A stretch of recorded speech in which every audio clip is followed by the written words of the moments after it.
Management accounting എന്ന സബ്ജക്റ്റിൽ ratio എന്ന മൊഡ്യൂളിൽ നമ്മൾ already first category liquidity ratio, അതിനകത്ത് current ratio, quick ratio, absolute liquidity ratio അതിൻ്റെ കംപ്ലീറ്റ് ആയിട്ടുള്ള പോർഷൻ കഴിഞ്ഞു. രണ്ടാമത്തെ കാറ്റഗറി എന്ന് പറയുന്നത് ലോങ് ടൈം സോൾവൻസി റേഷ്യോ ആയിരുന്നു. സോ എൻ്റെ തൊട്ട് മുൻപത്തെ ക്ലാസ്സിൽ ഞാൻ ലോങ് ടൈം സോൾവൻസി റേഷ്യോ എന്താണെന്നും ആ പറയുന്ന കാറ്റഗറിയിൽ ഏതൊക്കെ ടൈപ്പ് റേഷ്യോസ് വരുമെന്നും പറഞ്ഞു. ഓക്കെ, സോ അതിനെപ്പറ്റി ഡീറ്റെയിൽ ആയിട്ട് പറഞ്ഞിട്ടുണ്ട്, അതിൻ്റെ ഇക്വേഷൻസ് എല്ലാം പറഞ്ഞു. സോ നമുക്കിവിടെ ഒന്നും കൂടെ ഒന്ന് ക്ലിയർ ആവാനായിട്ട്, ഈ റേഷ്യോസ് എല്ലാം ഒന്നുകൂടെ ക്ലിയർ ആവാനായിട്ട് നമുക്ക് ഈ ലോങ് ടൈം സോൾവൻസി റേഷ്യോയുടെ ഒന്ന് രണ്ട് പ്രോബ്ലംസ് ഒന്ന് വർക്കൗട്ട് ചെയ്യാം. എങ്ങനെയാണിത് കണ്ടുപിടിക്കുന്നതെന്ന് നോക്കാം. അതായത് നമുക്കൊരു ബാലൻസ് ഷീറ്റ് തന്നു കഴിഞ്ഞാൽ ആ ബാലൻസ് ഷീറ്റിൽ നിന്നും ഏതൊക്കെ ഐറ്റംസ് പിക്ക് ചെയ്താണ് ഓരോ റേഷ്യോയും കണ്ടുപിടിക്കുന്നത്, ആ ഒരു ഏരിയയിലോട്ട് കിടക്കുവാണ്. ഓക്കെ, സോ അപ്പോൾ നമുക്കൊരു 2-3 കണക്കുകൾ ചെയ്ത് നോക്കാം. നമ്മുടെ ചോദ്യം നോക്കാം. നമുക്ക് ക്വസ്റ്റ്യൻ എന്ന് പറയുന്നത് ഒരു ബാലൻസ് ഷീറ്റാണ്. ആരുടെ? Balance sheet of Rama limited. അപ്പോൾ രാമ ലിമിറ്റഡ് എന്ന കമ്പനിയുടെ ഒരു ബാലൻസ് ഷീറ്റാണ് തന്നിരിക്കുന്നത്. ഓക്കെ, സോ ലയബിലിറ്റി സൈഡും അസറ്റ് സൈഡും ഉണ്ട്. ഞാൻ ഒരിക്കൽ കൂടെ പറയുവാണ്, ഇവിടെ ഇപ്പോൾ ഇത് പഴയ ക്വസ്റ്റ്യൻ ആയതുകൊണ്ട് ഇത് കമ്പനിയുടെ ബാലൻസ് ഷീറ്റ് ആണെങ്കിലും ഇവരിത് ഹൊറിസോണ്ടൽ ആയിട്ടാണ്. ഹൊറിസോണ്ടൽ എന്ന് പറഞ്ഞാൽ ഇങ്ങനെ ലെഫ്റ്റ് റൈറ്റ്. പക്ഷേ ചിലപ്പോൾ പുതിയ ബുക്കുകളിൽ അല്ലെങ്കിൽ നിങ്ങളുടെ കയ്യിലിരിക്കുന്ന ബുക്കുകളിൽ ചിലപ്പോൾ ഇതിങ്ങനെ വെർട്ടിക്കലായിട്ടായിരിക്കും തന്നിരിക്കുന്നത്. അപ്പോൾ ആ ഫോർമാറ്റ് ചേഞ്ച് ആകുന്നു എന്ന് മാത്രമേ ഉള്ളൂ. ലയബിലിറ്റീസ് എല്ലാം ലയബിലിറ്റി സൈഡിലും അസറ്റ് എല്ലാം അസറ്റ് സൈഡിലും തന്നെ വരണം. അപ്പോൾ റൂളൊന്നും മാറുന്നില്ല. നമ്മളിത് പ്രിപ്പയർ ചെയ്യുന്നത് പണ്ട് കാലത്ത് ഹൊറിസോണ്ടലായിരുന്നു, ഇപ്പോൾ അത് പുതിയ റൂൾ അനുസരിച്ച് വെർട്ടിക്കലാണ്. പക്ഷേ നമ്മുടെ കണക്ക് ചെയ്യുന്ന രീതിക്കോ ഐറ്റംസിൻ്റെ ഹെഡിങ്, സൈഡ് ഹെഡിങ് അതിനകത്തൊന്നും ഒരു മാറ്റവും വരുത്താൻ പറ്റത്തില്ല. ഓക്കെ, സോ നമുക്ക് ആ ബാലൻസ് ഷീറ്റ് ഒന്ന് പരിശോധിക്കാം. ലെഫ്റ്റ് സൈഡ് ലയബിലിറ്റി സൈഡാണ്. ലയബിലിറ്റി സൈഡിൽ എന്തൊക്കെയുണ്ട്? ഇക്വിറ്റി ഷെയർ ക്യാപിറ്റലുണ്ട്, പ്രിഫറൻസ് ഷെയർ ക്യാപിറ്റലുണ്ട്. ഈ ഇക്വിറ്റി ഷെയർ ക്യാപിറ്റലും പ്രിഫറൻസ് ഷെയർ ക്യാപിറ്റലും നമ്മുടെ കമ്പനിയുടെ ഷെയർ ഹോൾഡേഴ്സ് തന്നെയാണ്. അതാദ്യം മനസ്സിലാക്കുക. ആദ്യത്തെ ഇൻഫർമേഷനാണ്, നിങ്ങൾ ഓരോന്നായിട്ട് പഠിച്ചു പോവുക. ഇക്വിറ്റി ഷെയർ ക്യാപിറ്റൽ എന്ന് പറഞ്ഞാലും പ്രിഫറൻസ് ഷെയർ ക്യാപിറ്റൽ എന്ന് പറഞ്ഞാലും നമ്മുടെ കമ്പനിയുടെ ഉടമസ്ഥന്മാർ തന്നെയാണ്. ഇത് രണ്ടും ഷെയർ ഹോൾഡേഴ്സിൻ്റെ പൈസ തന്നെയാണ്. Okay, next is debenture. Debenture എന്ന് പറഞ്ഞാൽ കമ്പനി കടം വാങ്ങിയെന്നാണ്. ഇതൊരു ലോങ് ടേം ലൈബിലിറ്റിയാണ്. Debenture is a long term liability, അതായത് ഔട്ട്സൈഡ് ലൈബിലിറ്റിയാണ്. ഡിബഞ്ചർ എന്ന് പറയുന്നത് മുതലാളിമാരല്ല, കടക്കാരാണ്. കടം ക്രെഡിറ്റേഴ്സ് പോലെയാണ്. മനസ്സിലാവുന്നുണ്ടോ? അപ്പോൾ ഡിബഞ്ചറിൻ്റെ മീനിങ്, ഡിബഞ്ചർ മീൻസ് കമ്പനി പുറത്തുള്ള ആളുകളുടെ നിന്നും കടം വാങ്ങി എന്നാണ്. അപ്പോൾ debenture is an outside liability as well as a long term liability. നമുക്കൊരു ഔട്ട്സൈഡ് ലൈബിലിറ്റിയുമാണ്, അതൊരു ലോങ് ടേം ലൈബിലിറ്റിയുമാണ്. Okay, next profit and loss account. ഒന്ന് ശ്രദ്ധിക്കുക. പ്രോഫിറ്റ് ആൻഡ് ലോസ് അക്കൗണ്ട് എന്ന ഐറ്റം ലൈബിലിറ്റി സൈഡിലും വരാം, അസറ്റ് സൈഡിലും വരാം. രണ്ടിടത്തും കൂടെ വരത്തില്ല, എവിടെയെങ്കിലും ഒരിടത്ത് വരാം. ഓക്കെ, പക്ഷേ ഇവിടെ ഏത് സൈഡിൽ വേണമെങ്കിലും വരാൻ സാധ്യതയുള്ള ഐറ്റമാണ് ഈ പറയുന്ന പ്രോഫിറ്റ് ആൻഡ് ലോസ് അക്കൗണ്ട്. മനസ്സിലാക്കി വെച്ചേക്കുക. ലൈബിലിറ്റി സൈഡിലാണ് പ്രോഫിറ്റ് ആൻഡ് ലോസ് അക്കൗണ്ട് വരുന്നതെങ്കിൽ ഇറ്റ് ഈസ് പ്രോഫിറ്റ്. ലൈബിലിറ്റി സൈഡിലാണ് profit and loss account balance തന്നിരിക്കുന്നതെങ്കിൽ ഇറ്റ് ഈസ് പ്രോഫിറ്റ്.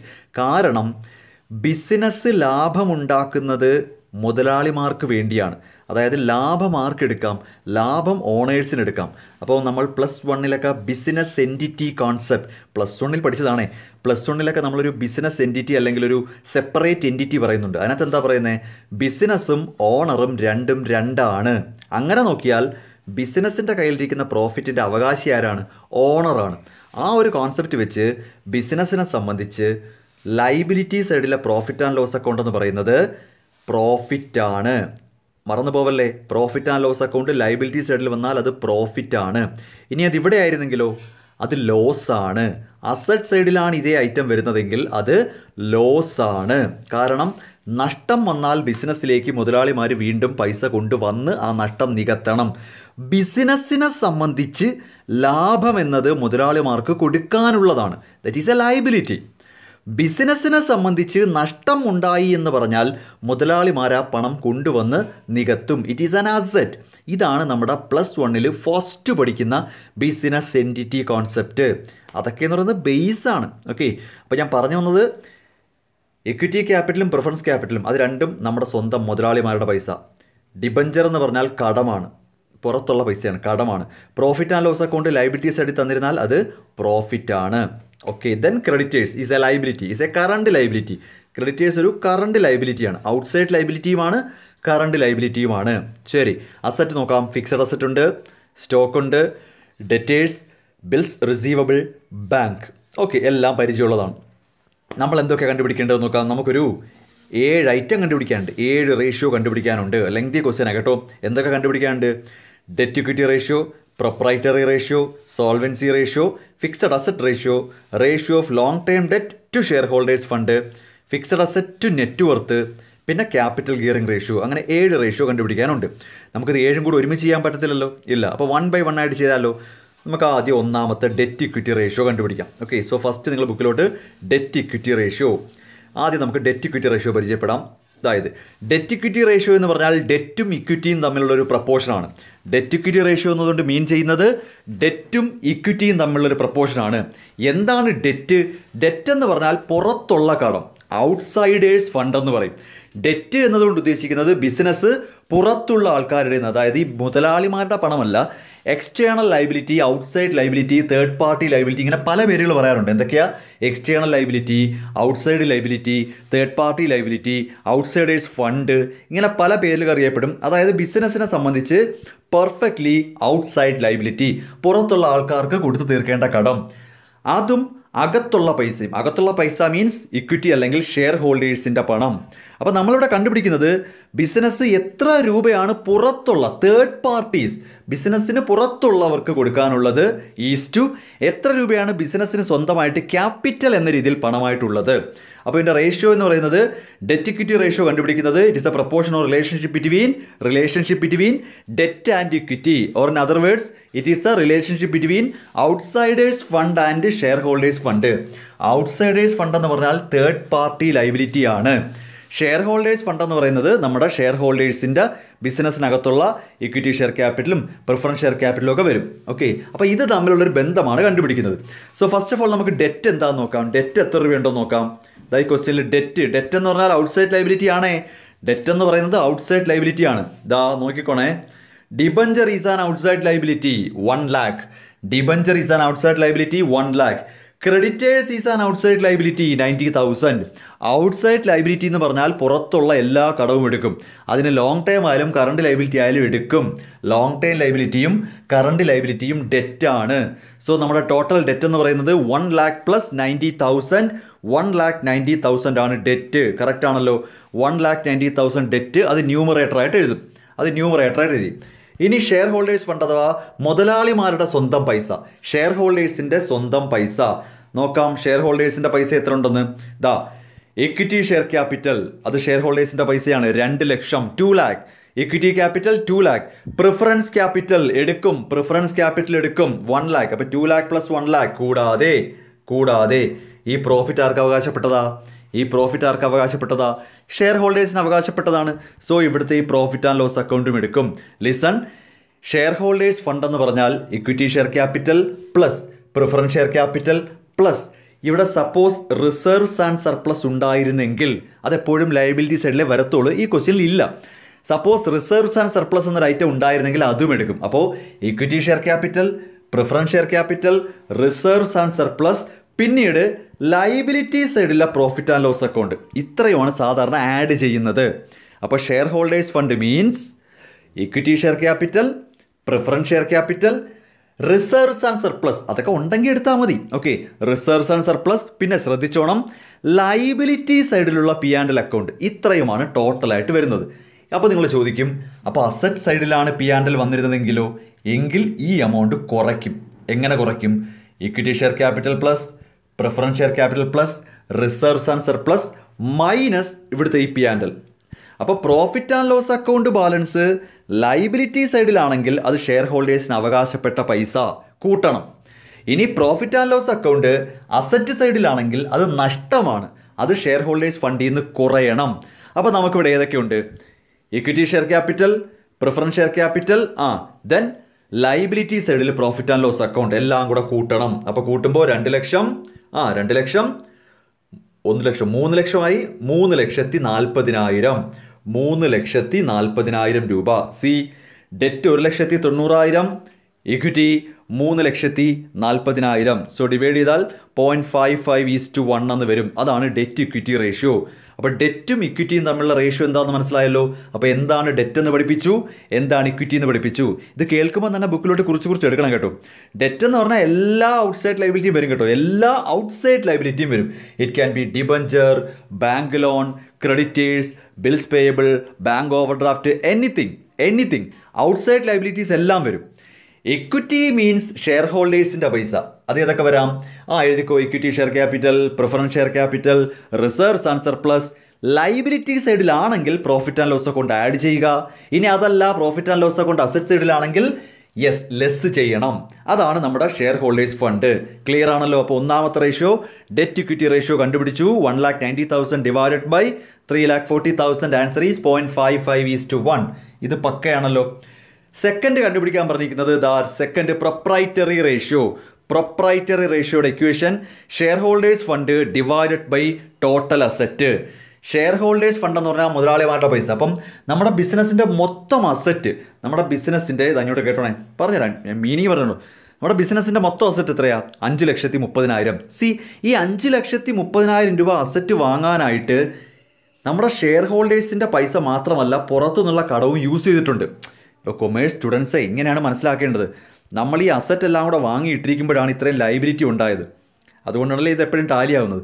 നമ്മൾ ഈ അസറ്റ് വാങ്ങിയിടാൻ വേണ്ടിയാണ് നമുക്ക് ഇത്രയും ബാധ്യത ഇപ്പുറത്ത് ഉണ്ടാക്കി വെച്ചിരിക്കുന്നത്. അപ്പോൾ അതിനർത്ഥം നമ്മുടെ ഈ ടോട്ടൽ അസറ്റും ഷെയർ ഹോൾഡേഴ്സിൻ്റെ അല്ല, അതിനകത്ത് മറ്റുള്ളവർക്കും അവകാശമുണ്ട്. ഇങ്ങനെയൊക്കെയാണ് എൻ്റെ മീനിങ്. ഇതൊക്കെ സത്യത്തിലൊക്കെ നിങ്ങളൊരു ബാലൻസ് ഷീറ്റ് എന്താണെന്ന് മനസ്സിലാക്കുമ്പം തന്നെ ഇത് പഠിച്ചു പോകേണ്ടതാണ്. അങ്ങനെ പോയിട്ടില്ലെങ്കിൽ ഇപ്പം ഞാൻ പഠിപ്പിച്ചു തരാം. ഒരു ബാലൻസ് ഷീറ്റിൻ്റെ രണ്ട് സൈഡിൻ്റെ മീനിങ് എന്ന് പറഞ്ഞാൽ ലൈബിലിറ്റി സൈഡ് എന്ന് പറയുന്നത് ബിസിനസ്സിലോട്ട് പണം വന്നെന്നാണ്, സോഴ്സാണ്. ലൈബിലിറ്റി എന്ന് പറയുന്നത് നമുക്കൊരു സോഴ്സാണ്. നോക്കൂ, ഇതെല്ലാം ബിസിനസ്സിലേക്ക് പണം വന്നു എന്നാണ്. അസറ്റ് എന്ന് പറയുന്നത് ആപ്ലിക്കേഷനാണ്, ബിസിനസ്സിൽ നിന്ന് പണം പോയി എന്ന രീതിയിലാണ്. ഓക്കെ, അത് മനസ്സിലാക്കി വെക്കുക. ലൈബിലിറ്റിക്ക് സോഴ്സ് എന്നും അസറ്റിന് ആപ്ലിക്കേഷൻ എന്നുമാണ് നമ്മൾ വിളിക്കുന്നത്. ഓക്കെ, അപ്പോൾ പ്രൊപ്രൈറ്ററി റേഷ്യോ കൊണ്ട് ഉദ്ദേശിക്കുന്നത് മൊത്തം അസറ്റിൽ ഷെയർ ഹോൾഡേഴ്സിൻ്റെ പൈസയ്ക്ക് വാങ്ങിയ എത്ര അസറ്റ് ഉണ്ട്, അഥവാ ഷെയർ ഹോൾഡേഴ്സിൻ്റെ പണവും ടോട്ടൽ അസറ്റും തമ്മിലുള്ള റേഷ്യോ എന്താണ്. കുറച്ചുകൂടി വ്യക്തമാക്കി പറഞ്ഞാൽ നമ്മുടെ ബിസിനസ്സിൻ്റെ മൊത്തം അസറ്റിൽ നമ്മുടെ മുതലാളിമാർക്ക് എന്ത് അവകാശമുണ്ട്. ബിസിനസ്സിൻ്റെ മൊത്തം അസറ്റിൽ നമ്മുടെ മുതലാളിമാരായ ഷെയർ ഹോൾഡേഴ്സിന് എന്ത് അവകാശം വരും. അതാണ് ഈ പ്രൊപ്രൈറ്ററി റേഷ്യോ. ആരാ പ്രൊപ്രൈറ്റർ? മുതലാളിമാരുടെ ratio, proprietary ratio. Equation share holders fund divided by total asset. Okay, share holders fund ഇനി ഒരിടത്ത് പോലും കണ്ടുപിടിക്കേണ്ട, കാരണം അത് ഓൾറെഡി ഒരു വട്ടം കണ്ടുപിടിച്ചാൽ മതി. ഇനി കണ്ടിന്യൂഷനിൽ ഇതൊക്കെ പോസ്റ്റ് ചെയ്തുകൊണ്ടിരുന്നാൽ മതി. Share holders fund is already calculated 3,40,000. അപ്പോൾ ഒരു റേഷ്യോ കണ്ടുപിടിക്കാൻ വേണ്ടി നമ്മൾ എന്തെങ്കിലും ഒന്ന് കണ്ടുപിടിച്ചാൽ അത് തന്നെ എല്ലായിടത്തും അപ്ലൈ ചെയ്താൽ മതി, ഫർദർ കാൽക്കുലേഷൻ വേണ്ട. അപ്പോൾ ഷെയർ ഹോൾഡേഴ്സ് ഫണ്ട് കണ്ടുപിടിച്ചിട്ടുണ്ട് 3,40,000. ടോട്ടൽ അസറ്റ് കണ്ടുപിടിക്കാനൊന്നും പോകല്ലേ, ബാലൻസ് ഷീറ്റ് ടോട്ടൽ അതുപോലെ എടുത്താൽ മതി. Total asset means balance sheet total, simple. So share holders fund already കണ്ടുപിടിച്ചിട്ടുണ്ട് ഞാൻ.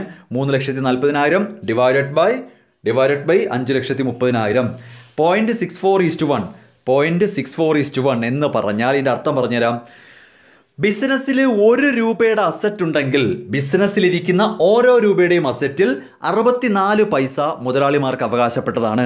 എന്താ ബിസിനസ്സിനകത്തുള്ള 1 രൂപയുടെ അസറ്റിൽ 64 പൈസയാണ് മുതലാളിമാരുടെ അവകാശം. ബാക്കി ഔട്ട്സൈഡേഴ്സിൻ്റെ പൈസയെന്ന് വാങ്ങിയതാണ്. ഇതാണ് ഇതിൻ്റെ meaning.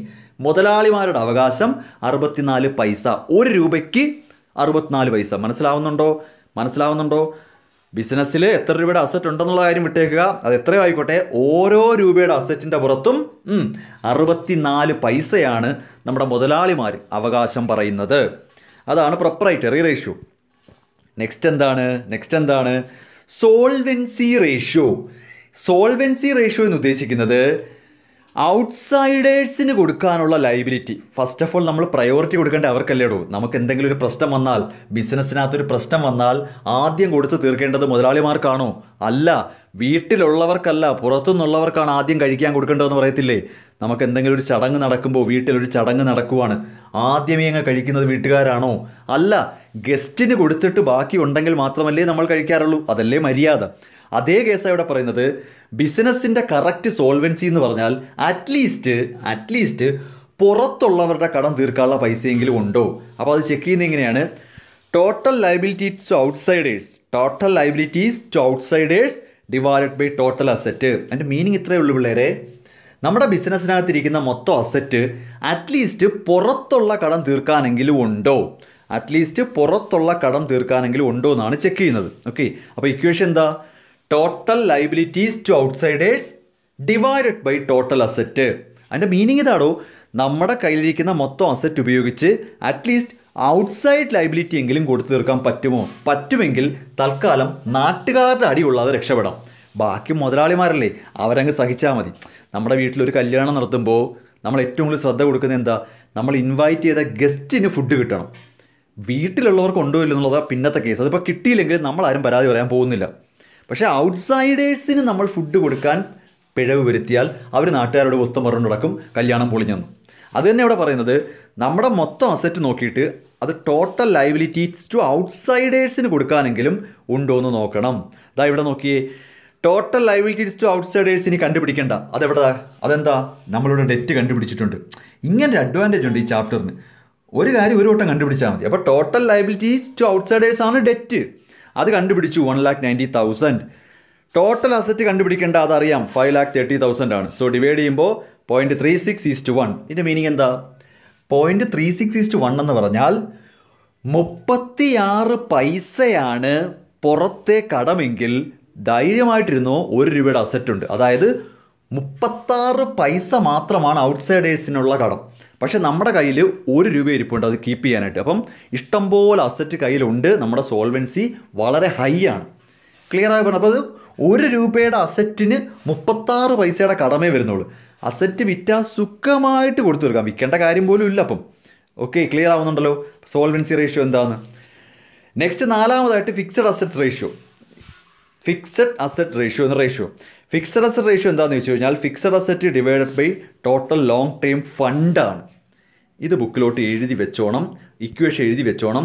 Fixed asset divided by total long time fund എന്നാണ് വിളിച്ചിരിക്കുന്നത്. Total long time fund. നിങ്ങൾ വിചാരിക്കുന്ന പോലെ നമ്മൾ ഈ സാധനം ഇതുവരെ കേട്ടിട്ടില്ല. ഇത് ഡെറ്റോ ഇക്വിറ്റിയോ ഒന്നുമല്ല. ശ്രദ്ധിച്ചോണം, ഈ ഇക്വേഷൻ എഴുതിക്കോ. Fixed asset ratio is equal to fixed asset divided by total long time fund. Total long time fund. Fixed asset എന്താണെന്ന് നിങ്ങൾക്കറിയാം. ക്വസ്റ്റ്യൻ നോക്കിയാൽ മതി. ലാൻഡ്, ബിൽഡിങ്, മെഷീനറി, ഫർണിച്ചർ അങ്ങനെ വരും. ഓക്കെ, ഫിക്സഡ് അസറ്റ് അറിയാം, അത് പ്രശ്നമല്ല. എന്താണ് students total long time fund? Total long time fund എന്ന് മീൻ ചെയ്യുന്നത് ഷെയർ ഹോൾഡേഴ്സ് ഫണ്ട് വരും. Share holders fund long time തന്നെയാണ്, ഉറപ്പായിട്ടും വരും. ഷെയർ ഹോൾഡേഴ്സ് ഫണ്ട് കംപ്ലീറ്റ് വരും. കൂടാതെ ബിസിനസ് എടുത്തിരിക്കുന്ന ലോങ് ടൈം ബോറോയിങ്സും വരും. ഇതാണ് ഇക്വേഷൻ. ഇത് പ്രത്യേകം പഠിക്കണം. ഒരു ബിസിനസ്സിൻ്റെ ടോട്ടൽ ലോങ് ടൈം ഫണ്ട് എന്ന് പറയുന്നത് ഒബ്വിയസ്ലി ഷെയർ ഹോൾഡേഴ്സ് ഫണ്ട് വരും. Equity share capital, preference share capital, reserves and surplus, P&L account profit ആണെങ്കിൽ വരും, ലോസ് ആണെങ്കിൽ കുറയ്ക്കും. അതുപോലെ വരും. ഷെയർ ഹോൾഡേഴ്സ് ഫണ്ട് പെർഫെക്റ്റ്ലി വരും. കൂടാതെ ബിസിനസ് എടുത്തിരിക്കുന്ന ലോങ് ടൈം ബോറോയിങ്സ് ആയ ഡിബഞ്ചർ, ബാങ്ക് ലോൺ തുടങ്ങിയ ലോങ് ടൈം ലൈബിലിറ്റിയും വരും. ഇവിടെ മീൻ ചെയ്യുന്നത് ലോങ് ടൈം ഫണ്ടെന്നേ ഉള്ളൂ. അതിനകത്ത് ഇക്വിറ്റിയും വരാം, ഡെറ്റും വരാം. പക്ഷേ ഡെറ്റിൻ്റെ കേസിൽ ലോങ് ടൈമേ എടുക്കാവൂ, കറണ്ട് ലൈബിലിറ്റി വരരുത്. ക്ലിയർ ആവുന്നുണ്ടോ? അപ്പോൾ ടോട്ടൽ ലോങ് ടൈം ഫണ്ടിൻ്റെ മീനിങ് ഒരു പുതിയ മീനിങ് ആണ്. ഷെയർ ഹോൾഡേഴ്സ് ഫണ്ട് വരും. കൂടാതെ ലോങ് ടൈമിലേക്ക് എടുത്തിരിക്കുന്ന ലൈബിലിറ്റീസും വരും. Example debenture, long time bank loans, ഇതൊക്കെയാണ് വരുന്നത്. പക്ഷേ കറണ്ട് ലൈബിലിറ്റി വരില്ല. ബട്ട് കറണ്ട് ലൈബിലിറ്റി എക്സ്ക്ലൂഡ് ചെയ്യണം. അങ്ങനെ വരുമ്പോൾ നമുക്കിവിടെ ഫിക്സഡ് അസറ്റ് എത്രയാ ചെയ്യാം? ഫിക്സഡ് അസറ്റ് എത്രയാ? ദാ ക്വസ്റ്റ്യൻ തന്നിട്ടുണ്ട് 3,60,000 ആണെന്ന്. അതുപോലെ അങ്ങ് എഴുതാം. ഇനി നമുക്ക് long time fund. Long time fund എന്ന് പറയുമ്പോൾ ഒരു കാര്യം ഉറപ്പാണ്, ഷെയർ ഹോൾഡേഴ്സ് ഫണ്ട് അതേപോലെ വരും. അപ്പോൾ equity capital, preference capital, profit and loss account വരും. 3,40,000 വരുമെന്ന് ഉറപ്പാണ്. പിന്നെ ഏതാ വരുന്നത്? ലോങ് ടൈം ലൈബിലിറ്റി ആണ്. ലോങ് ടൈം ലൈബിലിറ്റി ഏതാ അതിനകത്ത്? ഡിബഞ്ചർ. അപ്പോൾ 1,00,000 കൂടെ വരും. അങ്ങനെ 4,40,000. കണ്ടോ? അപ്പോൾ ആൻസർ 3,60,000 ഡിവൈഡഡ് ബൈ 4,40,000 0.82:1 എന്നാണ് നമ്മുടെ ഫിക്സഡ് അസറ്റ് റേഷ്യോ. നമ്മുടെ ഫിക്സഡ് അസറ്റ് റേഷ്യോ. ഇതിൻ്റെ മീനിങ് എന്താണെന്ന് വെച്ചാൽ നിങ്ങൾ മനസ്സിലാക്കുക, നമ്മൾ ഈ ലോങ് ടൈം ഫണ്ട് റേസ് ചെയ്യുന്നത് കൂടുതലായിട്ടും ഫിക്സഡ് അസറ്റ് വാങ്ങാനാണ്. അല്ലാതെ ആൾക്കാർക്ക് ശമ്പളം കൊടുക്കാനായിട്ടൊന്നും പോയി ബാങ്കിൽ നിന്ന് ലോൺ എടുത്തുകൊണ്ട് വരേണ്ട കാര്യമില്ല. ആൾക്കാർക്ക് ശമ്പളം കൊടുക്കാനായിട്ട് നമ്മൾ 10 കൊല്ലത്തേക്കുള്ള ലോൺ, അതായത് long time in the sense huge amount ആയിരിക്കും. അപ്പം ബിസിനസ്സുകാർ കൂടുതലായിട്ടും ലോങ് ടൈം ഫണ്ട് റേസ് ചെയ്യുന്നത് ഫിക്സഡ് അസറ്റ് വാങ്ങാനായിരിക്കും. ഓക്കെ, ഇവിടെ നോക്കുക, ₹1 ലോങ് ടൈം ഫണ്ട് എടുത്തിട്ട് 82 പൈസയുടെ ഫിക്സഡ് അസറ്റ് വാങ്ങിയെന്നാണ്. ഇതിൻ്റെ ഇൻ്റർപ്രിട്ടേഷൻ പഠിക്കണ്ടേ? ₹1 നമ്മൾ ലോങ് ടൈമിലേക്ക്, അതായത് ലോങ് ടൈം മീൻസ് അത് ഷെയർ ഹോൾഡേഴ്സ് ഫണ്ടും ആകാം, ലോങ് ടൈം ലൈബിലിറ്റി ആവാം. എന്തായാലും ലോങ് ടൈം ഫണ്ട് റേസ് ചെയ്തിട്ട് 1 രൂപയുടെ ലോങ് ടൈം ഫണ്ടിൻ്റെ പുറത്ത് 82 പൈസയുടെ ഫിക്സഡ് അസറ്റ് വാങ്ങിയിട്ടുണ്ട്. അപ്പോൾ ഇത് കറക്റ്റ് പ്രോപ്പറായിട്ട് മാനേജ് ചെയ്യുന്നൊരു ബിസിനസ്സാണ്. കാര്യം നമ്മൾ ഒരുപാട് രൂപ ലോങ് ടൈമിലേക്ക് റേസ് ചെയ്ത് വെച്ചിട്ട് അത് പ്രോപ്പറായിട്ട് യൂസ് ചെയ്തില്ലെങ്കിൽ നഷ്ടമാണ്. അത് ഞാൻ പറഞ്ഞുതരാം. ശ്രദ്ധിച്ച് കേട്ടോണേ. നിങ്ങളൊരു 1 കോടി രൂപ ലോൺ എടുക്കുവാണ് ബാങ്കിൽ നിന്ന്. നിങ്ങളൊരു 1 കോടി രൂപ ബാങ്കിൽ നിന്ന് ലോൺ എടുക്കുവാണ്. നിങ്ങൾക്കറിയാം ലോൺ എടുത്ത ഡേറ്റ് തൊട്ട് അവർ ഇൻട്രസ്റ്റ് കാൽക്കുലേറ്റ് ചെയ്യും. നമ്മൾ ഇന്നാണ് ലോൺ എടുക്കുന്നതെങ്കിൽ ഇന്ന് തൊട്ടുള്ള പലിശ അടയ്ക്കണം. ഓട്ടോമാറ്റിക്കലി നമ്മൾ ഈ ലോൺ എടുത്തിട്ട് വെറുതെ വീട്ടിൽ കൊണ്ടുവന്ന് വെച്ച് കുറേ നാളിങ്ങനെ വെറുതെ വെച്ചുകൊണ്ടിരുന്നാലും ബാങ്ക് പറയൂ, നിങ്ങളെന്തായാലും പൈസ എടുത്തിട്ട് ഒന്നും ചെയ്തില്ലല്ലേ, പലിശ വേണ്ട, അങ്ങനെ പറയൂ? ഒരിക്കലുമില്ല. നമ്മൾ ലോൺ എടുത്തിട്ട് അത് എന്ത് ചെയ്താലും ചെയ്തില്ലെങ്കിലും ബാങ്കിൽ പലിശ അടയ്ക്കണം. ശ്രദ്ധിച്ച് കേട്ടോണേ. അതുകൊണ്ട് തന്നെ ഒരുപാട് വലിയ എമൗണ്ട് ഹ്യൂജ് ലോൺ, അതായത് വലിയ ലോണുകളൊക്കെ എടുത്തു കഴിഞ്ഞാൽ നമ്മൾ ആ എടുക്കുന്ന ദിവസം തൊട്ട് തന്നെ അത് എവിടെയെങ്കിലും ഇൻവെസ്റ്റ് ചെയ്ത് പൈസ ഉണ്ടാക്കാൻ നോക്കിക്കോണം. അതാണ് യഥാർത്ഥ ബിസിനസ് എന്ന് പറയുന്നത്. പക്ഷേ ഇവരത് കറക്റ്റായിട്ട് ചെയ്യുന്നുണ്ട്. 1 രൂപ ലോങ് ടൈം ഫണ്ട് ഉണ്ടെങ്കിൽ അവരത് 82 പൈസയും അവരുടെ ഫിക്സഡ് അസറ്റിൽ ഇൻവെസ്റ്റ് ചെയ്തിട്ടുണ്ട്. ഓക്കെ, ഈ ഒരു റേഷ്യോ കറക്റ്റായിട്ട് ചെക്ക് ചെയ്തോണം. മറിച്ച് ഇപ്പോൾ ലോൺ എല്ലാം കൂടെ എടുത്ത് ഞങ്ങൾ കേസ് 1 കോടി രൂപ ലോൺ എടുത്ത് വീട്ടിൽ കൊണ്ടുവന്ന് വെച്ചിരിക്കുകയാണ്. ഒന്നും ചെയ്യുന്നില്ല, ഒരു കാര്യം ചെയ്യുന്നില്ല, മേശപ്പുറത്തിരിപ്പുണ്ട്. എന്തിനാണ് ആ ലോൺ എടുത്തത്? ചുമ്മാ പലിശ അടയ്ക്കേണ്ടി വരും, നഷ്ടമാണ്. നമ്മളാ പറയുന്ന പൈസ കൊടുത്ത് വല്ല ബിസിനസ് ചെയ്യുകയോ എന്തെങ്കിലും ഷെയറിൽ ഇൻവെസ്റ്റ് ചെയ്യുക, എന്തെങ്കിലുമൊക്കെ ചെയ്യണം അല്ലേ? അപ്പോൾ അതാണ് ഈ പറയുന്ന ഫിക്സഡ് അസറ്റ് റേഷ്യോ എന്ന് പറയുന്നത്. Okay, next ratio of long term debt to share holders fund. എങ്ങനെ ratio of long term debt. അപ്പോൾ ലോങ് ടേം ഡെറ്റ് എന്ന് പറഞ്ഞാൽ ലോങ് ടേം ഔട്ട്സൈഡ് ലൈബിലിറ്റി എന്നാണ്. ബിസിനസ്സിൽ ലോങ് ടേം ഔട്ട്സൈഡ് ലൈബിലിറ്റിയും ഷെയർ ഹോൾഡേഴ്സും തമ്മിലുള്ള ബന്ധം അതാ വാക്കിൽ നിന്ന് തന്നെ റേഷ്യോ ക്രിയേറ്റ് ചെയ്യാവുന്നേ ഉള്ളൂ. Long term debt divided by share holders fund. അതായത് ബിസിനസ്സിൻ്റെ ലോങ് ടേം ഡെറ്റ്, അവിടെ ശ്രദ്ധിച്ചോണം, ഇത് ലോങ് ടേം ഡെറ്റ് മാത്രം എടുത്താൽ മതി. അതായത് ഔട്ട്സൈഡ് ലൈബിലിറ്റി തന്നെ ലോങ് ടേം മാത്രം. ലോങ് ടേം ഡെറ്റ് നമ്മുടെ കേസിൽ ഡിബഞ്ചർ മാത്രമേ വരൂ. നമ്മുടെ കേസിൽ 1 ലക്ഷമാണ്, ഡിബഞ്ചർ 1 ലക്ഷമാണ്, divided by share holders fund. കണ്ടോ?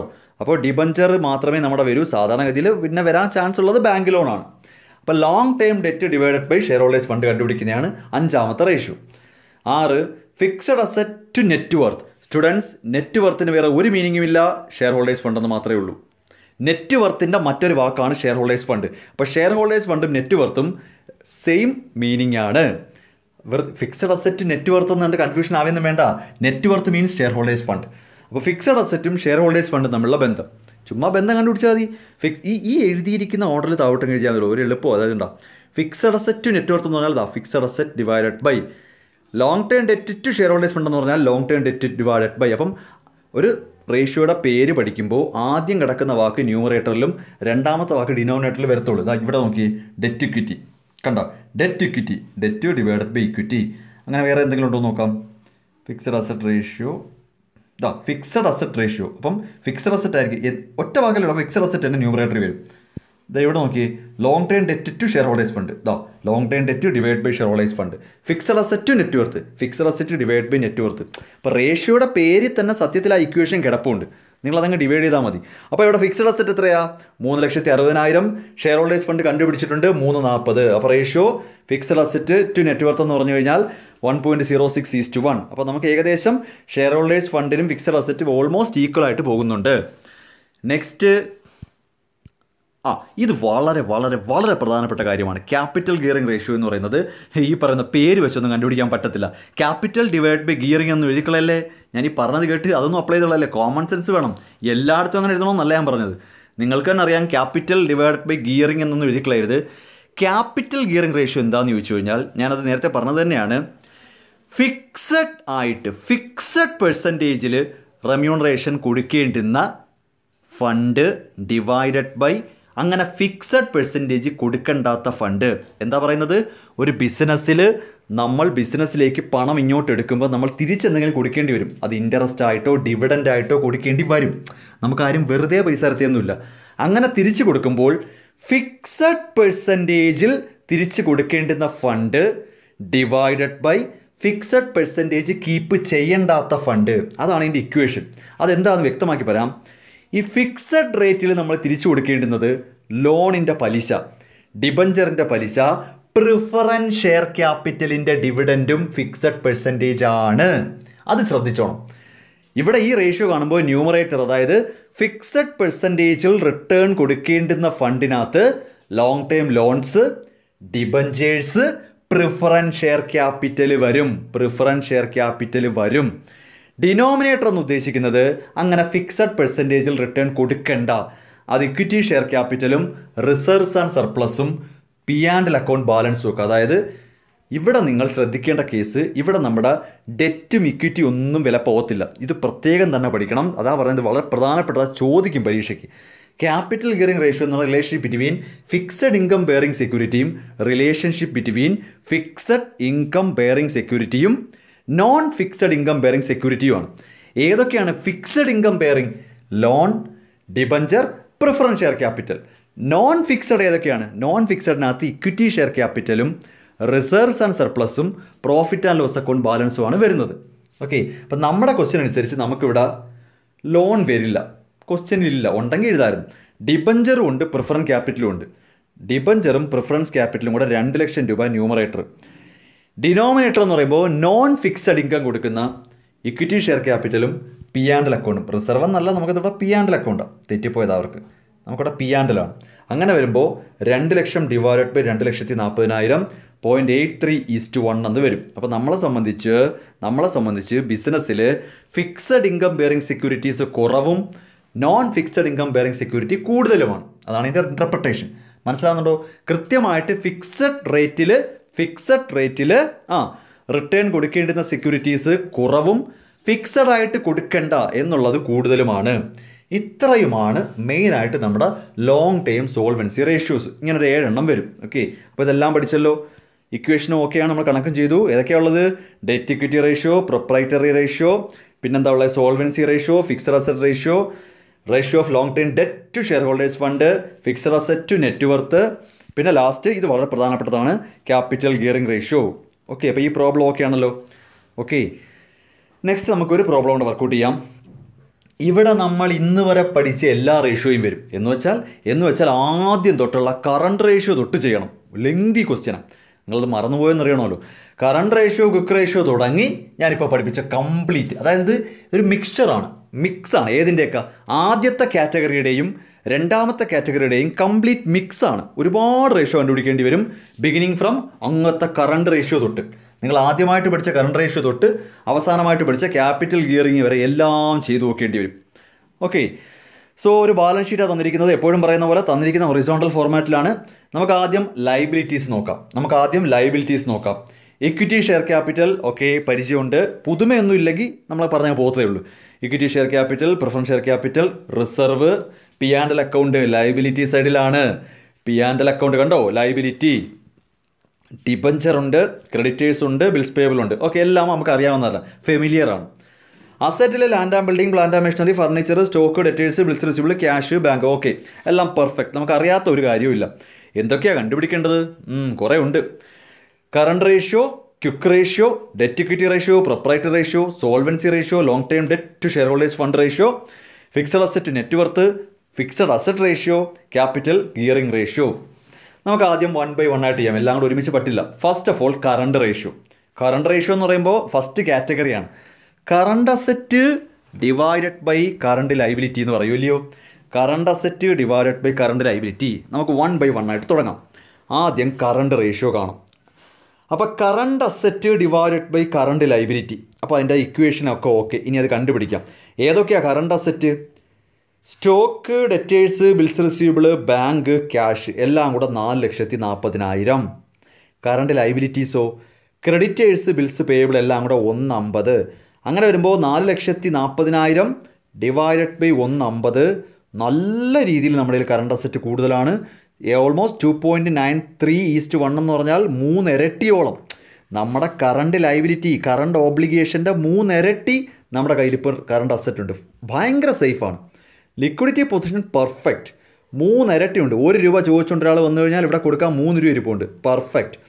ക്ലിയർ ആവുന്നുണ്ടല്ലോ കറണ്ട് റേഷ്യോ എന്താണെന്ന്. നെക്സ്റ്റ് ക്വിക്ക് റേഷ്യോ എന്ന് പറയുമ്പോൾ quick asset divide by current liability അല്ലയോ. ക്വിക്ക് അസറ്റ് എന്ന് പറഞ്ഞാൽ എന്താണോ? സ്റ്റോക്കും പ്രീപെയ്ഡ് എക്സ്പെൻസ് കാണില്ല. അപ്പോൾ ഇവിടുന്ന് ഈ സ്റ്റോക്ക് ഇവിടുന്ന് ഇതാ ഈ സ്റ്റോക്ക് അങ്ങ് എടുത്ത് കളയണം. ഇതാ ഈ സ്റ്റോക്ക് കാണത്തില്ല. ഈ സ്റ്റോക്ക് എന്നൊരു ഐറ്റം ഇതാ ഈ സ്റ്റോക്ക് എന്നൊരു ഐറ്റം ഇവിടെ കാണത്തില്ല. കണ്ടോ? Debtors bills receivable, cash, bank, ബാക്കിയെല്ലാം കാണും. 290. കറണ്ട് ലയബിലിറ്റിയുടെ കേസ് വരുമ്പം ഇതിനകത്ത് ബാങ്ക് ഓവർ ഡ്രാഫ്റ്റ് ഇല്ലാത്തത് കൊണ്ട് തന്നെ ഇവിടുത്തെ കറണ്ട് ലയബിലിറ്റി തന്നെയായിരിക്കും ഇവിടെ വരുന്നത്. ബാങ്ക് ഓവർ ഡ്രാഫ്റ്റ് ഉണ്ടെങ്കിലല്ലേ ഒഴിവാക്കാൻ പറ്റൂ. അപ്പോൾ 150 തന്നെ. ദാ ക്വിക്ക് റേഷ്യോ 1.93:1. അവിടെ നമ്മൾ സേഫാണ്. സ്റ്റോക്ക് ഒഴിവാക്കിയാൽ പോലും നമുക്ക് ഓൾമോസ്റ്റ് ഡബിളാണ്. ഒന്നിൻ്റെ ഏകദേശം ഇരട്ടിയോളം രൂപ ഇരിപ്പുണ്ട് സ്റ്റോക്ക് ഒഴിവാക്കിയിട്ട് പോലും. ഓക്കെ, നെക്സ്റ്റ് പറഞ്ഞിരിക്കുന്നത് അപ്പം കറണ്ട് റേഷ്യോയും ക്വിക്ക് റേഷ്യോ ഒക്കെയാണ്. ചെയ്തതൊക്കെ തന്നെ എളുപ്പത്തിലങ്ങ് പറഞ്ഞു പോകാം. ഇനി നമുക്ക് ഓരോന്നായിട്ട് പോകാം. ഒരു വട്ടം ചെയ്തതാണല്ലോ. Debt equity ratio. ഡെറ്റ് എന്ന് പറഞ്ഞാൽ എന്താ? Outside liabilities. ഇതാ ഇവിടെ നോക്കിക്കോണേ, ലെഫ്റ്റ് സൈഡ് നോക്കിക്കോണേ. ഡെറ്റ് എന്ന് പറയുമ്പോൾ ഔട്ട്സൈഡ് ലയബിലിറ്റീസിനകത്ത് ഏതൊക്കെയുണ്ട്? Debenture, creditor, bills payable. എല്ലാ ഔട്ട്സൈഡ് ലയബിലിറ്റി എടുക്കും. Debenture, creditor, bills payable 3,70,000. Then share holders fund എന്ന് പറയുമ്പോൾ equity share capital, preference share capital, reserve, P&L account. So debt divide by equity 0.71:1. 0.71:1 എന്ന് വരും. ഓക്കെ, നിങ്ങളിത് ജസ്റ്റ് ഇത് മാത്രം നോക്കിയാൽ മതി. ഇത്രയേ ഉള്ളൂ നമ്മുടെ കേസ്. ഓക്കെ, ഇത് നിങ്ങളിപ്പോൾ നോക്കണം. കാര്യം നമ്മൾ ഇതല്ലല്ലോ പഠിക്കുന്നത്.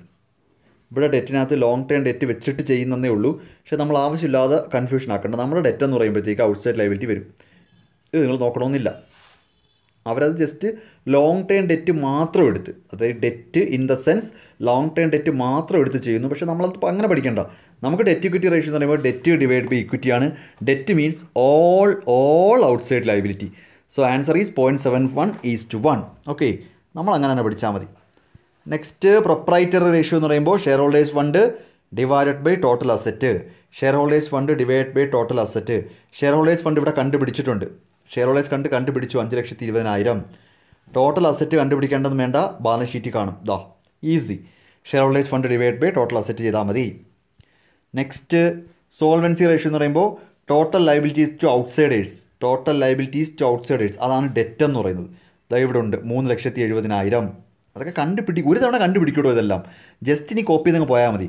അപ്പോൾ 3,70,000 divide by total asset. Next long term fund to long term fund അല്ല, ലോങ് ടേം ഡെറ്റ് എന്നാണ്. Long term debt to share holders fund എന്നാണ്. Long term debt to share holders fund.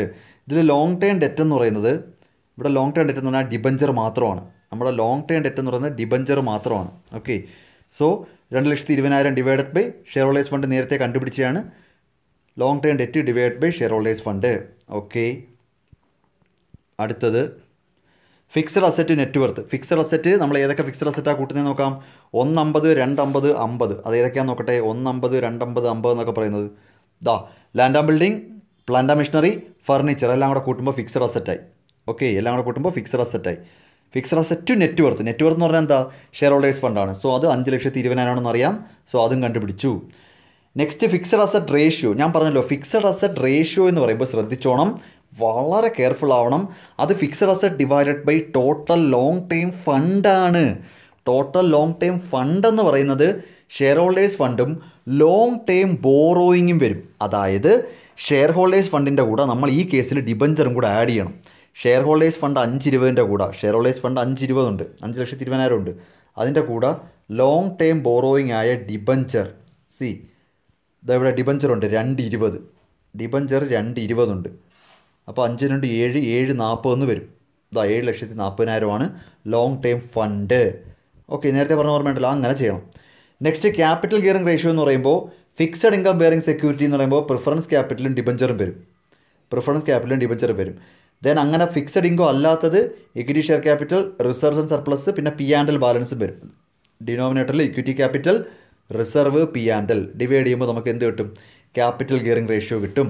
Okay, just ഇത്ര കാര്യം മാത്രം ഓർത്താൽ മതി. നിങ്ങൾ long time solvency റേഷ്യോയുടെ കേസിൽ ഡെറ്റ് എന്ന് പറഞ്ഞാൽ എന്താണ്, ഇക്വിറ്റി അഥവാ ഷെയർ ഹോൾഡേഴ്സ് ഫണ്ട് എന്ന് പറഞ്ഞാൽ എന്താണ്, ലോങ് ടൈം ഫണ്ട് എന്ന് പറഞ്ഞാൽ എന്താണ്, കൂടാതെ ഫിക്സഡ് ഇൻകം ബെയറിംഗ് സെക്യൂരിറ്റി ഏതൊക്കെയാണ്, non fixed income bearing securities ഏതൊക്കെയാണ്, ഇങ്ങനത്തെ കുറച്ച് കാര്യങ്ങൾ മനസ്സിലാക്കി വെക്കണമെന്നേ ഉള്ളൂ. ഓക്കെ, അത്രയ്ക്ക് ബാക്കിയൊക്കെ ഈസിയാണ്. ജസ്റ്റ് ഒന്ന് അപ്ലൈ ചെയ്ത് കൊടുത്താൽ മാത്രം മതി. അപ്പോൾ ഇതായിരുന്നു നമ്മുടെ രണ്ടാമത്തെ പ്രോബ്ലം. ഇവിടെ നമ്മൾ ഒരുവിധപ്പെട്ട എല്ലാ റേഷ്യോയും വർക്കൗട്ട് ചെയ്തിട്ടുണ്ട്. ഇനി വേറൊരു ടൈപ്പ് കണക്കാണ്, ഇത് കണക്കത്ത് തന്നെ. അതിനകത്ത് ഡെറ്റ് കവറേജ് റേഷ്യോ നോക്കിക്കോണേ. ഇൻട്രസ്റ്റ് കവറേജ് അല്ലെങ്കിൽ fixed charge coverage ratio, interest coverage ratio എന്ന് പറയും. ഇതെന്താണ് സംഭവം? ശ്രദ്ധിച്ച് കേൾക്കുക, കെയർഫുൾ ആയിട്ടിരിക്കണേ. From the following data you are required to compute interest coverage ratio. Interest coverage ratio കണ്ടുപിടിക്കുക. അതെന്താണെന്നുള്ളത് വ്യക്തമായിട്ട് മനസ്സിലാക്കണം. നമുക്ക് നല്ലതുപോലെ 4 മാർക്കിനൊക്കെ വരാം. ഇൻട്രസ്റ്റ് കവറേജ് റേഷ്യോ അല്ലേ? നമുക്ക് ആദ്യം നോക്കാം. ഇവിടെ തന്നിരിക്കുന്നത് net profit after interest and tax ആണ്. ഇൻട്രസ്റ്റും ടാക്സും കുറച്ചതിന് ശേഷമാണ് 4 ലക്ഷം. ഇൻട്രസ്റ്റ് എന്ന് ഉദ്ദേശിക്കുന്നത് ഡിബഞ്ചറിൻ്റെ ഇൻട്രസ്റ്റ് ആവാം, ബാങ്ക് ലോണിൻ്റെ ഇൻട്രസ്റ്റ് ആവാം. ബുക്കിൽ എഴുതണം. ഇൻട്രസ്റ്റ് എന്ന് പറഞ്ഞാൽ ഡിബഞ്ചറിൻ്റെ ഇൻട്രസ്റ്റും ആകാം, ബാങ്ക് ലോണിൻ്റെ ഇൻട്രസ്റ്റും ആകാം. എന്തായാലും നമ്മൾ കടം എടുത്തതിന് കൊടുക്കുന്ന പലിശ. ഇൻട്രസ്റ്റ് മീൻസ് നമ്മൾ കടം വാങ്ങിയതിന് കൊടുക്കേണ്ടുന്ന പലിശ. It can either B debenture interest or interest on bank loan. Okay, നമുക്ക് ഈ തന്നിരിക്കുന്ന നെറ്റ് പ്രോഫിറ്റ് എന്ന് പറയുന്നത് ആ കൊടുക്കാനുള്ള ഇൻട്രസ്റ്റ് എല്ലാം കൊടുത്ത് ടാക്സും അടച്ചതിന് ശേഷമാണ്. മനസ്സിലാവുന്നുണ്ടോ? അപ്പോൾ ഈ തന്നിരിക്കുന്ന നെറ്റ് പ്രോഫിറ്റ് എന്ന് പറയുന്നതിനകത്ത് നമ്മൾ ഓൾറെഡി ഇൻട്രസ്റ്റും അടച്ച് കഴിഞ്ഞു, ടാക്സും അടച്ച് കഴിഞ്ഞിട്ട് ബാക്കി എമൗണ്ടാണ് ഈ 4 ലക്ഷം. നമ്മുടെ ബിസിനസ്സിൻ്റെ ടാക്സ് എന്ന് പറയുന്നത് 50% കേട്ടോ. ബിസിനസ് അടയ്ക്കേണ്ട ടാക്സ് പ്രോഫിറ്റിൻ്റെ 50%. അപ്പോൾ ഈ ടാക്സൊക്കെ അടച്ച് കഴിഞ്ഞു. ടാക്സൊക്കെ അടച്ചിട്ടാണ് ഈ 4 ലക്ഷം വന്നിരിക്കുന്നത്. ശരി, ലോങ് ടേം ഡെറ്റ് എന്ന് പറയുന്നത് നമുക്ക് 8 ലക്ഷം രൂപയാണ് ലോങ് ടേം ഡെറ്റ്. അത് ഡിബഞ്ചറോ ബാങ്ക് ലോണോ ആയിക്കോട്ടെ. നമ്മുടെ ബിസിനസ്സിന് 8 ലക്ഷം രൂപയുടെ ലോങ് ടേം ഡെറ്റ് ഉണ്ട്. അതിൻ്റെ ഇൻട്രസ്റ്റ് റേറ്റ് 10%. അതിൻ്റെ ഇൻട്രസ്റ്റ് റേറ്റ് 10%. നിങ്ങൾ ആദ്യം കണ്ടുപിടിക്കേണ്ടത്, ശ്രദ്ധിച്ച് കേൾക്കണം, വളരെ നല്ല ക്വസ്റ്റ്യനാണ്.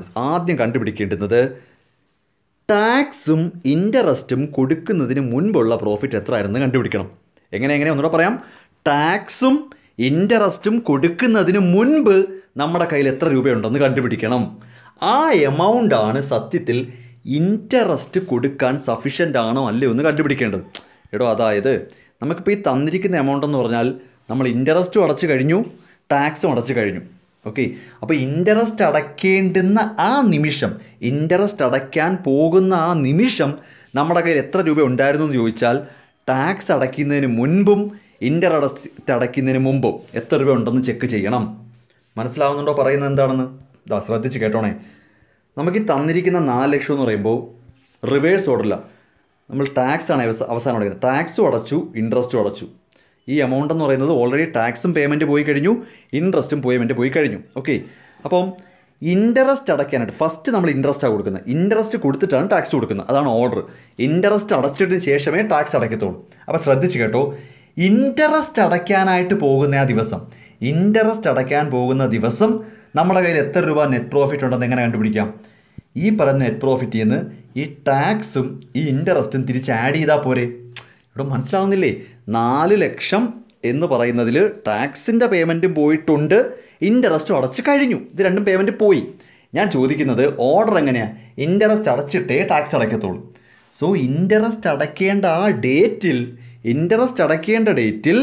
നമ്മുടെ കയ്യിൽ എത്ര രൂപ നെറ്റ് പ്രോഫിറ്റ് ഉണ്ടായിരുന്നു എന്ന് ചോദിച്ചാൽ ഈ 4 ലക്ഷത്തിൻ്റെ കൂടെ ആ അടച്ച ടാക്സും ആ അടച്ച ഇൻട്രസ്റ്റും തിരിച്ച് ആഡ് ബാക്ക് ചെയ്താൽ പോരെ, തിരിച്ച് ആഡ് ചെയ്താൽ പോരെ. അപ്പോൾ എത്ര രൂപയുണ്ടോ അതാണ് ഇൻട്രസ്റ്റ് അടയ്ക്കാനായിട്ട് നമ്മുടെ കയ്യിലുണ്ടായിരുന്ന പൈസ. അപ്പോൾ നമ്മൾ കണ്ടുപിടിക്കേണ്ടത് ആ എമൗണ്ടാണ്. അപ്പോൾ net profit after interest tax തന്നാൽ നമ്മൾ ആദ്യം നെറ്റ് പ്രോഫിറ്റ് ഈ ഇൻട്രസ്റ്റും ടാക്സും അടയ്ക്കുന്നതിന് മുമ്പ് എത്രയാണെന്ന് കണ്ടുപിടിക്കണം. സോ അവസാനം പോയ പേയ്മെൻറ്റ് ഏതാ? ഇൻട്രസ്റ്റ് ആണോ ടാക്സ് ആണോ? ആലോചിച്ച് പറഞ്ഞാൽ മതി. അവസാനം പോയ പേയ്മെൻറ്റ് ഏതാ? ടാക്സ് ആണ്. അവസാനം പോയത് ടാക്സ് ആണ്. അപ്പോൾ ആദ്യം തിരിച്ച് ആഡ് ചെയ്യേണ്ടത് ടാക്സ് ആണ്. അതായത് ആ ഓർഡറിൽ തന്നെ തിരിച്ച് ആഡ് ചെയ്ത് വരണം. അവസാനം പോയ പേയ്മെൻ്റ് ആണ് തിരിച്ച് ആഡ് ആവേണ്ടത്. ഓക്കെ, അപ്പോൾ അവസാനം പോയ പേയ്മെൻറ്റ് ഏതാ? അവസാനം പോയ പേയ്മെൻറ്റ് ടാക്സ് ആണ്. അപ്പോൾ തിരിച്ച് ടാക്സ് ആഡ് ചെയ്യണം. ടാക്സ് എത്രയാണ്? 50%. പലരും പറയുന്നത് കേട്ടിട്ടുണ്ട് 4 ലക്ഷത്തിന് 50% എടുത്ത് ആഡ് ചെയ്യുന്നത്. അങ്ങനല്ല. നമുക്ക് ടാക്സ് അടയ്ക്കുന്നതിന് മുൻപ് ഒരു എമൗണ്ട് ഉണ്ടായിരുന്നു. ആ എമൗണ്ടിൻ്റെ 50% അടച്ചപ്പോഴാണ് 4 ലക്ഷം രൂപ ബാക്കി വന്നത്. ടാക്സ് അടയ്ക്കാനായിട്ട് പോകുന്ന സമയത്ത് നമ്മുടെ കയ്യിൽ എത്ര രൂപയാണോ ഉള്ളത് അതിൻ്റെ 50%മാണ് ടാക്സ് അടയ്ക്കേണ്ടത്. ബാലൻസ് ആണ് ഈ പറയുന്ന 4 ലക്ഷം. അപ്പോൾ നമ്മൾ എത്ര രൂപ ടാക്സ് അടച്ചു എന്ന് ചോദിച്ചാൽ ഇങ്ങനെ കണ്ടുപിടിക്കണം. ഇതാ നോക്കിക്കോണേ, നെറ്റ് പ്രോഫിറ്റ് 50%, ദാ 50% ടാക്സ് അടച്ചതിന് ശേഷം, 50% ടാക്സ് അടച്ചതിന് ശേഷമാണ് 4 ലക്ഷം രൂപ എങ്കിൽ നമ്മൾ 50% ടാക്സ് അടച്ച് കഴിഞ്ഞേ എങ്കിൽ നമ്മൾ ഇപ്പോൾ കയ്യിരിക്കുന്ന ഈ 4 ലക്ഷം എന്ന് പറയുന്നത് ഇത് 5 അല്ല 50 ഡിവൈഡ് ബൈ 50 ഓക്കെ. അപ്പോൾ നമ്മുടെ കയ്യിൽ ഇപ്പോൾ ഈ ഇരിക്കുന്ന 4 ലക്ഷം എന്ന് പറയുന്നത് നമ്മൾ ടാക്സ് അടയ്ക്കുന്നതിന് മുൻപുള്ള പൈസയുടെ പകുതി മാത്രമാണ്. നമ്മുടെ കയ്യിലിരുന്ന എമൗണ്ടിൻ്റെ പകുതി 50% ടാക്സ് അടച്ചു എന്ന് പറഞ്ഞാൽ നമ്മുടെ കയ്യിൽ ഇപ്പോൾ ഇരിക്കുന്ന 4 ലക്ഷം എന്ന് പറയുന്നത് വെറും 50% മാത്രമാണ്. എങ്കിൽ 4 ലക്ഷം ഡിവൈഡഡ് ബൈ 50 ഇൻറ്റു 100 8 ലക്ഷം രൂപയാണ്. 8 ലക്ഷം രൂപയാണ് എന്ത് നമ്മുടെ കയ്യിൽ ടാക്സ് അടയ്ക്കുന്നതിന് മുൻപുണ്ടായിരുന്നത്. ഇനി ആലോചിച്ച് നോക്കി, 8 ലക്ഷത്തിൻ്റെ 50% ടാക്സ് അടച്ചു കഴിഞ്ഞാൽ ബാക്കി 4 ലക്ഷം രൂപ കയ്യിലുണ്ട്. അതല്ലേ ക്വസ്റ്റ്യൻ തന്നിരിക്കുന്നത്. അതായത് ടാക്സ് അടയ്ക്കുന്നതിന് മുൻപ് എത്ര രൂപ ഉണ്ടായിരുന്നു? 4 ലക്ഷം എന്ന് പറയുന്നത് അപ്പോൾ ടാക്സ് അടച്ചതിന് ശേഷമുള്ളതിൻ്റെ പകുതിയാണ്. അപ്പോൾ 4 ലക്ഷത്തിൻ്റെ ഇരട്ടി 8 ലക്ഷം രൂപ കയ്യിലുണ്ടായിരുന്നു. ഈ 8 ലക്ഷം രൂപ എന്ന് പറയുന്നത് ഇൻട്രസ്റ്റ് അടച്ചതിന് ശേഷമാണ്. നമ്മളിപ്പോൾ ടാക്സ് ആണ് തിരിച്ച് ആഡ് ചെയ്തത്. 4 ലക്ഷത്തിൻ്റെ കൂടെ 4 ലക്ഷവും കൂടെ ആഡ് ചെയ്ത് 8 ലക്ഷം എന്ന് പറയുമ്പം ടാക്സ് അടയ്ക്കുന്നതിന് മുൻപായി. ടാക്സ് അടയ്ക്കുന്നതിന് മുൻപുള്ള എമൗണ്ടാണ് 8 ലക്ഷം. പക്ഷേ അപ്പോൾ ഇൻട്രസ്റ്റ് പോയി കഴിഞ്ഞു. ഇൻട്രസ്റ്റിൻ്റെ പേയ്മെൻറ്റ് പോയിട്ടാണ് 8 ലക്ഷം. ഇൻട്രസ്റ്റ് എത്രയാണ്? ഇൻട്രസ്റ്റ് എന്ന് പറയുന്നത് നമ്മൾ കണ്ടുപിടിക്കുന്നുണ്ട് ഡെറ്റിൻ്റെ 10%. ഡെറ്റിൻ്റെ 10% 80,000 രൂപ ഇൻട്രസ്റ്റ് അടച്ചിട്ടാണ് ഈ പറയുന്ന 8 ലക്ഷം. അപ്പോൾ ഇൻട്രസ്റ്റ് അടയ്ക്കുന്നതിന് മുൻപോ ഇൻട്രസ്റ്റും കൂടെ തിരിച്ച് ആഡ് ചെയ്താൽ 8,80,000. ഇനി നിങ്ങളൊന്ന് റിവേഴ്സ് ഓർഡർ വേണ്ട, ഡയറക്റ്റായിട്ട് പറഞ്ഞേ. 8,80,000 രൂപ കയ്യിലുണ്ടായിരുന്നു. അതിൽ നിന്ന് 80,000 രൂപ ഇൻട്രസ്റ്റ് അടച്ചു, ബാക്കി 8 ലക്ഷം. ആ 8 ലക്ഷത്തിൻ്റെ 50% ടാക്സ് അടച്ചു, ബാക്കി 4 ലക്ഷം. അതാണ് ഈ 4 ലക്ഷം. ഇനിയെങ്കിലും മനസ്സിലായോ? നമ്മുടെ കയ്യിൽ റിവേഴ്സ് ഓർഡർ ചെയ്ത് വന്നപ്പോൾ അതാ 8,80,000 ഉണ്ടായിരുന്നു. ഈ 8,80,000 നിന്ന് 80,000 രൂപ ഇൻട്രസ്റ്റ് അടച്ചു, ബാക്കി 8 ലക്ഷം. ആ 8 ലക്ഷത്തിൻ്റെ 50% ടാക്സ് അടച്ചു, ബാക്കി 4 ലക്ഷം. ഇത് ഞാൻ തിരിച്ചു പറഞ്ഞതേ ഉള്ളൂ. നമ്മൾ ആ 4 ലക്ഷത്തിൽ നിന്ന് റിവേഴ്സ് ചെയ്ത് വന്നേ. 4 ലക്ഷം രൂപയാണ് ടാക്സ് അടച്ചതിന് ശേഷമുള്ള എമൗണ്ട്. അതാണ് പകുതി 50%. സോ നമ്മൾക്ക് ടാക്സ് അടയ്ക്കുന്നതിന് മുമ്പ് 8 ലക്ഷം ഉണ്ടായിരുന്നു. അപ്പോൾ ആ 8 ലക്ഷം എന്ന് പറയുന്നത് ഇൻട്രസ്റ്റ് അടച്ചതിന് ശേഷമാണ്. ഇൻട്രസ്റ്റ് എത്ര അടച്ചത്? 80,000. അപ്പോൾ 80,000 കൂടെ തിരിച്ച് ആഡ് ചെയ്താൽ 8,80,000. നമ്മളത് റിവേഴ്സിൽ വന്നതേ ഉള്ളൂ. സോ നമുക്ക് 8,80,000 രൂപയാണ് ഇൻട്രസ്റ്റ് അടയ്ക്കുന്നതിന് മുൻപ് കയ്യിലുള്ളത്. ആണല്ലോ, ആണ്. റേഷ്യോ ഇതാണ്. Profit before interest and tax divided by fixed interest charge. അതായത് നമുക്ക് എത്ര രൂപയാണോ ഇൻട്രസ്റ്റ് അടയ്ക്കാനുള്ളത് അതിൻ്റെ എത്ര ഇരട്ടി പൈസ കയ്യിലിപ്പോൾ ഉണ്ടെന്ന് കണ്ടുപിടിക്കണം. അത്രയേ ഉള്ളൂ. ഇൻട്രസ്റ്റ് കവറേജ് റേഷ്യോ എന്ന് പറഞ്ഞാൽ നമ്മൾ കൊടുക്കേണ്ടുന്ന പലിശയുടെ എത്ര ഇരട്ടിയാണ് ഇപ്പം കയ്യിലുള്ളത്. അപ്പോൾ നമ്മൾ പലിശ കൊടുക്കാനായിട്ട് പോകുമ്പോൾ, പലിശ കൊടുക്കാനായിട്ട് ശ്രമിക്കുമ്പോൾ കയ്യിൽ എത്ര ഉണ്ട്? അപ്പോൾ കയ്യിൽ 8,80,000 ഉണ്ട്. 80,000 രൂപയല്ലേ പലിശ. അതായത് കൊടുക്കേണ്ട പലിശയുടെ 11 ഇരട്ടി പൈസ കയ്യിലിരിപ്പുണ്ട്. ഇതാണ് കണ്ടുപിടിക്കുന്നത്. മനസ്സിലാവുന്നുണ്ടോ? അപ്പോൾ നമ്മുടെ ജോലി എന്താ? ഇൻട്രസ്റ്റ് അടയ്ക്കേണ്ടുന്ന ആ നിമിഷം നമ്മളിൽ എത്ര രൂപ പ്രോഫിറ്റ് ഉണ്ടെന്ന് നോക്കണം. ഇൻട്രസ്റ്റ് അടയ്ക്കുന്നതിന് മുൻപ് നമ്മുടെ കയ്യിൽ എത്ര രൂപ പ്രോഫിറ്റ് ഉണ്ട് ഡിവൈഡഡ് ബൈ എത്ര രൂപ ഇൻട്രസ്റ്റ് അടയ്ക്കണം. ഇൻ്റർപ്രിട്ടേഷൻ ഇതാണ്. നമ്മൾ അടയ്ക്കേണ്ട ഇൻട്രസ്റ്റിൻ്റെ എത്ര ഇരട്ടി, എത്ര മടങ്ങ് പൈസ കയ്യിലുണ്ടെന്ന് കണ്ടുപിടിക്കണം. അതാണ് ഇൻട്രസ്റ്റ് കവറേജ് റേഷ്യോ. ഇവിടെ പക്ഷേ ചുറ്റി വളച്ചൊക്കെയാണ് തന്നിരിക്കുന്നത്. ഇവിടുത്തെ പ്രശ്നം നമ്മുടെ ഇരിക്കുന്ന പ്രോഫിറ്റ് ഇൻട്രസ്റ്റും അടച്ചു ടാക്സും അടച്ചതിന് ശേഷമാണ്. പറ്റില്ല. നമ്മൾ റിവേഴ്സ് ചെയ്ത് ഇൻട്രസ്റ്റ് അടയ്ക്കുന്നതിന് മുൻപാക്കണം. അതാണ് ഈ ചെയ്തത്. ഓക്കെ. അപ്പോൾ ഇത്രയുമാണ് ലോങ് ടേം സോൾവൻസി റേഷ്യോയിൽ പഠിക്കാനുള്ളത്.